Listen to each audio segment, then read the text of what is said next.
कबूतर और मधुमक्खी की कहानी। एक जंगल में नदी किनारे पेड़ पर एक कबूतर रहता था।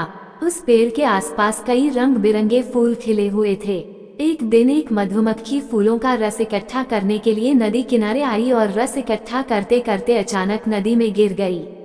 मधुमक्खी बाहर निकलने के लिए पंख फड़फड़ाने लगी। नदी गहरी थी। लाख कोशिशों के बावजूद मधुमक्खी बाहर नहीं निकल पाई।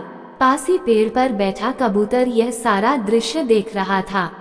उसे मधुमक्खी पर दया आई और उसने झट से पेड़ का एक पत्ता तोड़कर पानी में डाल दिया।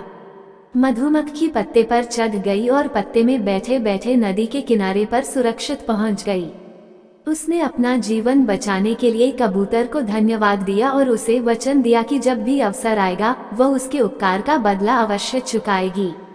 कुछ दिन बीत गए। एक दिन कबूतर दाना खोजने जंगल में निकला। दिन भर दाना खोजने के बाद वह एक पेड़ पर सुस्ताने बैठा।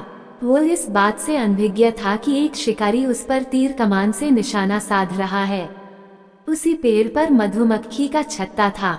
मधुमक्खी की दृष्टि शिकारी पर पड़ गई और वह भांप गई कि शिकारी कबूतर का शिकार करने वाला है। बिना समय गंवाए उसने अपनी साथी मधुमक्खियों के साथ मिलकर शिकारी पर धावा कर दिया और उसे डंक मारने लगी। शिकारी तीर कमान छोड़कर भाग गया।